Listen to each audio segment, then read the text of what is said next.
Hello students, welcome to study 24। तो वही CR reason का यानी कि सेंट्रल कमांड का आपका जो एमईएस वाला जिसकी एक्सेप्टेंस आप लोगों से मांगी गई थी उसका डॉक्यूमेंट वेरिफिकेशन का नोटिस आ चुका है। काफ़ी सारे बच्चे हैं उसमें, और उसमें आपको मिलेंगे एमपीआर रीजन के भी होंगे, एनआर रीजन के भी होंगे। ठीक है, 3-4 रीजन के आपके हैं उसमें जिनका सिलेक्शन यहाँ पर हुआ है एमईएस में, सेंट्रल कमांड में हमारा। ठीक है, और कितने बच्चों की लिस्ट है, कब कब आपका डीवी हो रहा है, सबसे इंपॉर्टेंट भाई डॉक्यूमेंट्स आपके कौन से रिक्वायर्ड हैं, ये एक बार देख लेंगे। तो पूरी वीडियो को एंड तक जरूर देखिएगा। काफ़ी सारे मेरे पास कॉल्स मैसेजेस भी आए कि मैम जल्दी से वीडियो बनाइए, तो थोड़ा सा डिले हो गया है। तो मैंने सोचा था मॉर्निंग में ही बना दूंगी, लेकिन थोड़ा सा कुछ डिले हो गया है, तो आपको वीडियो थोड़ा सा आज ये डिले मिली है। बाकी कोई भी क्वेरी रहती है तो आपको पता ही है नंबर, इस पर कभी भी कॉल या मैसेज करके पूछ सकते हैं। ये जो पीडीएफ है वो टेलीग्राम ग्रुप पर आपको मिल जाएगा, उसमें ऐड हो जाइएगा, लिंक डिस्क्रिप्शन बॉक्स में मेंशन है। ठीक है, तो चलिए फटाफट से शुरू कर लेते हैं हमारा। हाँ, तो ये आपका आया है, देखिए साइड में मैं लगा दे रही हूँ, बाकी पीडीएफ आपको वहीं पर मैं प्रोवाइड करवा दूंगी टेलीग्राम ग्रुप पर। तो क्या लिखा है यहाँ पर, headquarter chief engineer central command 21 तारीख को आपका ये आया था। Schedule for document verification MTS, refer the following, government of India staff selection commission, ये सारी चीजें दे रखी हैं। Provisional offer letter for the post of MTS issued on 21 November, यानी कि ये प्रोविजनल ऑफर लेटर आपका ये है। क्या बताया गया है, schedule for document verification in respect of individuals selected for MTS will be held at, कहां पर होगा आपका, लखनऊ जोन में होगा। ठीक है, एज टेबुलेटेड बिलो। कौन कौन से रीजन के हैं, कितने क्या बच्चे हैं, वो सब देख लेते हैं एक बार। देखिए रीजन आपका दे रखा है सेंट्रल रीजन। सेंट्रल रीजन में आपके सीरियल नंबर 1 से 69, फिर 70 से 130, यानी टोटल अगर बात करी जाए तो सेंट्रल रीजन के आपके कितने कैंडिडेट्स हैं, जो लिस्ट है उसकी बात मैं कर रही हूँ, जो लिस्ट अभी हम लोग देखेंगे। तो उसमें आपके 1 to 189 जो कैंडिडेट्स हैं वो आपके सेंट्रल रीजन के हैं, और इनका आपका जो डेट्स है डीवी की वो कौन कौन सी हैं, 26 है, 27 है और 28 है। 3 दिन में इन 189 कैंडिडेट्स का आपका डीवी होना है लखनऊ जोन में। ठीक है, टाइमिंग आपकी देखिए इन लोगों की क्या है, वही 2:30 बजे, 2:30। ठीक है, 2:30 बजे की आपकी टाइमिंग दे रखी है। ये चीजें आपकी हो गई। फिर देखिए मध्य प्रदेश रीजन है, और आपका ईस्टर्न रीजन, नॉर्दर्न रीजन, और एक रिजर्व डे है। तो मुझे ये आपके सेंट्रल रीजन हो गया। फिर आपका एमपीआर रीजन जो है, एमपीआर रीजन के जो भी बच्चे हैं आपके, उनमें उनका कब हो रहा है डीवी, 29 तारीख को हो रहा है। उनको भी 2:30 बजे जाना है। देखिए टाइमिंग भी सबकी अलग अलग है। फिर आपका ईस्टर्न रीजन है, ईस्टर्न रीजन है, उनका भी आपका सेम टाइमिंग है और 29 तारीख है। फिर नॉर्दर्न रीजन है, उनका भी सेम टाइमिंग है और 29 तारीख। यानी एमपीआर रीजन, ईस्टर्न रीजन और नॉर्दर्न रीजन के जो हैं उनका आपका 29 को डीवी है, और वही 2:30 बजे। और ये 189 कैंडिडेट्स हैं, इनका 3 दिन में है, जो आपके सेंट्रल रीजन के हैं। फिर एक आपका ये रिजर्व डे रखा गया है। ठीक है, एक आपका ये रिजर्व डे रखा गया है। रिजर्व डे आपका कब है, 30 तारीख को। 30 तारीख को इसमें क्या कहा गया है, for candidates who could not come on given dates above. मतलब जो भी बच्चे, देखिए इन्होंने एक और मौका मतलब आप लोगों को दिया है कि अगर कोई बच्चा 26 को नहीं पहुंच पाया, 27, 28, 29 किसी दिन नहीं पहुंच पाया, तो उसके लिए एक रिजर्व डे का रखा है भाई। 30 तारीख को जितने भी आपके रिमेनिंग कैंडिडेट्स हो गए होंगे या जो नहीं दे पाए डीवी किसी रीजन की वजह से, ठीक है, तो वो आपका 30 तारीख को उनको एक और मौका मिला है कि भाई आपके लिए एक रिजर्व डे है। उस दिन छूटे हुए जो भी आपके कैंडिडेट्स होंगे उनका डीवी होना है 30 तारीख को। ठीक है, यहां पर आपकी जो टाइमिंग है वो आपकी 11 बजे है, वो आपकी 11 बजे टाइमिंग है। यहाँ पर 2:30 बजे आपका बुलाया था। ठीक है, तो ये तो पूरा आपका शेड्यूल हो गया। फिर आपकी क्या क्या चीजें लिखी हुई हैं कि candidates are requested to report at headquarter chief engineer Lucknow zone for verification of documents as per date given in para 2, यानी कि ये जो डेट्स अभी हम लोगों ने डिस्कस करी हैं।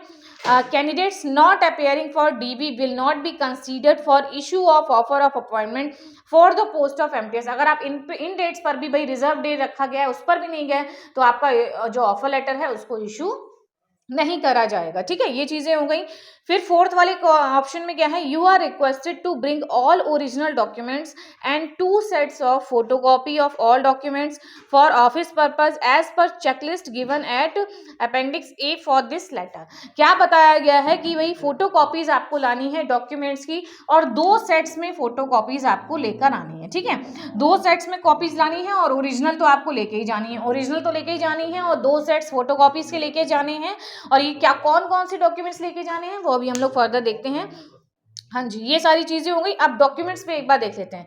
Document verification will be done on the basis of production under mention documents. क्या-क्या बताया गया है? देखिए फर्स्ट वाला ऑप्शन दे रखा है as verification, any one of the following. As verification जैसा कि मैंने आपको पहले भी बताया था कि जो डेट ऑफ बर्थ वाला आपका या तो सर्टिफिकेट होना चाहिए, नहीं तो आपका जो 10th की मार्कशीट होती है वही डीओबी सर्टिफिकेट के उसमें हो जाती है, ठीक है? या तो 10th का सर्टिफिकेट या आपका बर्थ सर्टिफिकेट है तो वो काम करेगा आपका एज वेरिफिकेशन के लिए, ठीक है? फिर आपका एजुकेशनल क्वालिफिकेशंस जो हैं जैसे 10th पास्ड हैं, फिर 12th हैं, ग्रेजुएशन है, जो भी चीज़ें आपने फॉर्म फिलिंग के टाइम पर आपने जो जब फॉर्म फिल करा था तो आपने जो अपनी क्वालिफिकेशंस वहाँ पर फिल करी थी वो आपको लेकर जानी है सारी। ये सब चीज़ें दे रखी हैं, डिप्लोमा है, डिग्री है कोई तो वो भी दिखाना है अगर आपने वहाँ पर फिल कर रखा है, ठीक है? फिर आपका कैटेगरी कास्ट वही, देखिए चीज़ें सारी वही हैं, कोई ऐसा वो नहीं है, देखिए वही आपका एससी एसटी है, ओबीसी ईडब्ल्यूएस फिजिकली हैंडीकैप्ड है तो उसका सर्टिफिकेट लगेगा, ईएसएम है, एक्स सर्विसमैन है तो उनकी डिस्चार्ज बुक लगेगी, ठीक है? एज रिलैक्सेशन में क्या बताया गया है, अगर एज रिलैक्सेशन लिया लिया है तो आपको यहाँ पर क्या मिलेगा, परमिसिबल एज रिलैक्सेशन इन अपर age limit category wise age relaxation में डाउनलोड फ्रॉम एसएससी वेबसाइट। यहाँ पर एक आपको फॉर्मेट मिलेगा एज रिलैक्सेशन वाला, तो वो आप कर लीजिएगा, ठीक है? नहीं तो देखिए एज रिलैक्सेशन का अलग से भी नहीं होता है, वैसे जो आपका कास्ट सर्टिफिकेट होता है वही हर जगह यूज़ हो रहा है, काफ़ी बच्चों ने यूज़ करा ही है, अलग से कुछ नहीं बनाया लेकिन उन्होंने दे रखा है तो आप यहाँ से निकलवा लीजिएगा, ठीक है? प्रीवियस सर्विस एक्सपीरियंस डिटेल्स, अगर आप किसी जॉब में हैं तो एनओसी चाहिए होगा या आप resignation and relieving letter from previous department, ये आपको लेकर जाना है। ये चीज़ें हम लोगों को पहले से ही मालूम है। और आपका ये जो 6th वाले कॉलम में दे रखा है कि प्रोविजनल पुलिस वेरिफिकेशन, ये चीज़ नहीं है, इसमें बच्चे काफ़ी ज़्यादा कंफ्यूज हो रहे थे कि हमें पुलिस वेरिफिकेशन करा कर जाना है। ये देख लेते हैं, देखिए आधार कार्ड तो लेकर जाना है, पैन कार्ड भी आपको लेकर जाना है और मेडिकल लेकर जाना है जो इन्होंने फॉर्मेट दिया है आपका, इसके साथ नोटिस के साथ मेडिकल आया है लेकिन अटेस्टेशन फॉर्म नहीं आया है, ठीक है? तो मेडिकल सिर्फ आया है, वो आप लेकर जाएंगे, जो भी आपकी डेट्स दे रखी हैं। ये जो प्रोविजनल पुलिस वेरिफिकेशन है ये आप करा लीजिएगा, देखिए ऑनलाइन भी हो जाता है, आप जाइएगा 2-3 दिन में आपका हो जाएगा, ठीक है? तो ये आप करा लीजिएगा, अपना जो आपका लगता होगा पुलिस वाला वो आप करवा लीजिएगा वहाँ से जाकर, जो भी आपका थाना लगता है वहाँ से पुलिस वेरिफिकेशन, वही जो आपने अटेस्टेशन फॉर्म में वो कॉलम देखा होगा ना कि जहाँ पे लिखा होता है कि कोई केस तो नहीं चल रहा है, यस और नो टिक करना है, उसी टाइप का आपका वेरिफिकेशन का नॉर्मल होगा, वो आप करवा लीजिएगा अपने थाने में जाकर। कोई भी इसमें ऐसा दिक्कत वाली बात नहीं है, प्रोविजनल है, बाद में वो लोग डिपार्टमेंट खुद आपका करा लेंगे, ठीक है? ये चीज़ें हो गई जो आपके डॉक्यूमेंट्स रिक्वायर्ड थे वो। फिर आपका ये दे रखा है direct recruitment through SSC MTS, central region के कितने बच्चे हैं देखिए, सभी का serial number, roll number, rank, candidate, father name, ये सारी चीज़ें आपकी दे रखी हैं, ठीक है? कितने कैंडिडेट्स हैं देखिए आपके, जैसे कि अभी हम लोग ने ऊपर डिस्कस भी किया, कितने आपके थे 189 कैंडिडेट्स की लिस्ट थी जो सेंट्रल रीजन के बच्चे हैं, ठीक है? फिर आपका देखिए सबकी अलग एमपीआर रीजन के बच्चे हैं, वो आपका 1 से लेकर कितने हैं 28 बच्चे आपके जो हैं वो एमपीआर रीजन के हैं, 28 बच्चे, ठीक है? अब यहाँ पर देखिए लिस्ट आ गई थी, ये जो 29 तारीख को हो रहा है यहाँ पर एमपीआर के आपके 28 होंगे बच्चे। फिर आपके कितने होंगे ईस्टर्न रीजन के, केवल 2 ही बच्चे हैं, ठीक है? ईस्टर्न रीजन के 2 ही बच्चे हैं आपके। और आपका देखिए कौन सा है, नॉर्दर्न रीजन के ज़्यादा बच्चे हैं, नॉर्दर्न के आपके 37 हैं। इन सभी का एक ही दिन पर डीबी होना है 29 दिसंबर को, ठीक है? ये हो गया। और फिर आपका फॉर्म ऑफ मेडिकल सर्टिफिकेट है, ये आपको सीएमओ से साइन करवाना होगा, ठीक है? मतलब ये करवाएंगे आप मेडिकल वाला।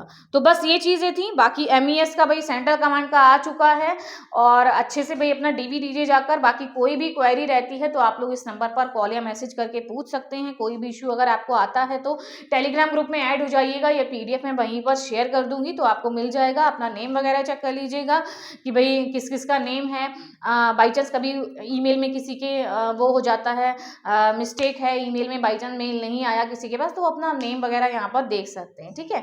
बाकी आपको पता है मैं अकाउंटेंट भी हूँ साथ में, तो कोई भी आपका वर्क हो, पीएफ, जीएसटी, आईटीआर फाइल करना होता है या अकाउंट से रिलेटेड कोई भी वर्क हो आप बिल्कुल करवा सकते हैं, लोन भी, ठीक है? तो काफ़ी सारे पीएफ मैंने निकाले भी हैं, आप ही लोगों के यूट्यूब के थ्रू ही मुझे काफ़ी सारे बच्चों के मतलब उन्होंने भेजा था, तो सभी के सक्सेसफुली हो गया है पीएफ।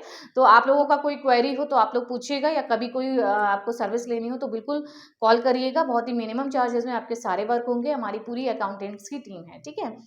तो मिलते हैं फिर आपको शाम को लाइव सेशन में। बाकी जो भी अपडेट रहेगी वो मैं ऑफलाइन ही बता दूंगी आपको। तो चैनल को सब्सक्राइब जरूर कर लीजिएगा, लेटेस्ट अपडेट्स आपको यहाँ पर मिलती रहेंगी। और वीडियो को थोड़ा सा शेयर कर दीजिएगा ताकि भाई बच्चों को पता लग जाए कि सेंट्रल कमांड MES का आ गया है और क्या क्या चीज़ें चाहिए हैं, वो सारी चीज़ें मैंने आपको बता दी हैं। फिर भी कोई इशू रह जाए तो आप कॉल कर सकते हैं। तो मिलते हैं फिर आपको नेक्स्ट वीडियो में। लाइक शेयर एंड सब्सक्राइब जरूर करिएगा। Thank you.